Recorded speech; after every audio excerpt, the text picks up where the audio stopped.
उत्तर प्रदेश के जनपद संभल के सपा सांसद शफीकुर रहमान बर्क ने निकाय चुनाव को लेकर कहा कि यह चुनाव समय पर होने चाहिए।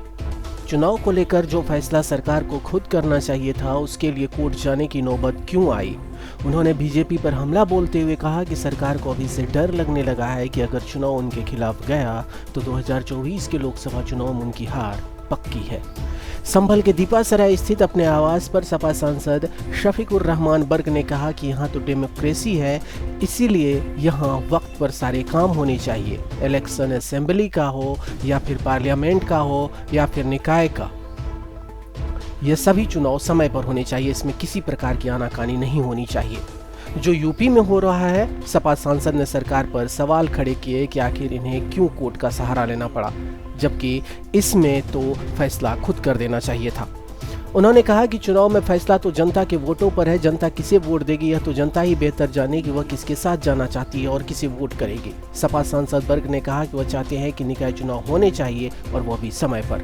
उन्होंने कहा कि कोर्ट में जाने का मतलब यह है कि दूसरी पार्टी को भी कोर्ट में जाने का मौका मिल जाता है। आगे कहा कि सीएम और डिप्टी सीएम ने कहा है कि हम आरक्षण देंगे। सरकार के इस जवाब पर उन्होंने कहा कि आरक्षण की जो पॉलिसी है, सरकार उस पॉलिसी पर अमल क्यों नहीं कर रही।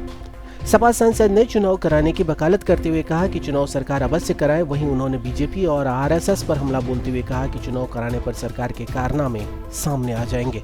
2024 अभी दूर है, बीजेपी इस समय डर रही है। बीजेपी को डर लग रहा है कि अगर चुनाव करा दिए और रिजल्ट उनके खिलाफ आ गया तो 2024 की हार साफ दिख जाएगी। सपा सांसद का कहना है कि उनकी राय में इलेक्शन करा देना चाहिए, साथ ही जनता की राय भी सामने आ जाएगी। उन्होंने कहा कि अगर इस समय निकाय चुनाव करा दिए गए तो इस वक्त की हार जीत आने वाले 2024 के लोकसभा चुनाव में बहुत मायने रखेगी। देखिए, किसी भी सरकार हो, ये तो डेमोक्रेसी है जगह, तो वक्त के ऊपर सारे काम होने चाहिए।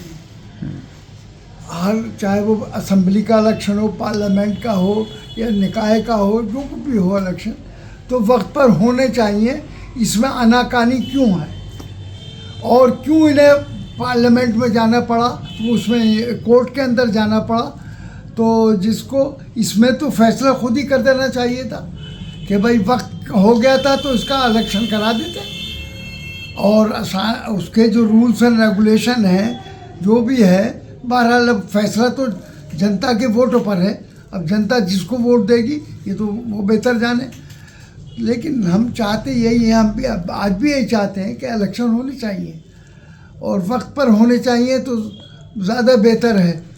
तो अब ये चूँकि जब कोर्ट में चले गए तो भाई दूसरी पार्टी को भी अपोजिशन को मौका मिलता है उसमें अपनी बात कहने का, उसको कराने का। अब जहाँ तक इसमें है उसका ताल्लुक़ है, आदित्यनाथ ने भी कहा, चीफ मिनिस्टर ने और डिप्टी चीफ मिनिस्टर वगैरह ने बयान दिया कि हम उसमें वो मतलब ये है कि आरक्षण देंगे। तो आरक्षण की जो पॉलिसी है गवर्नमेंट की, बहरहाल वो आरक्षण क्यों ना दे रहे थे और या क्यों देंगे, अब ये उनके सोचने के ऊपर है। लेकिन बहरहाल आरक्षण दिया भी जाता है और कहीं नहीं भी देते हैं। ये तो अपनी पॉलिसी के हिसाब से कर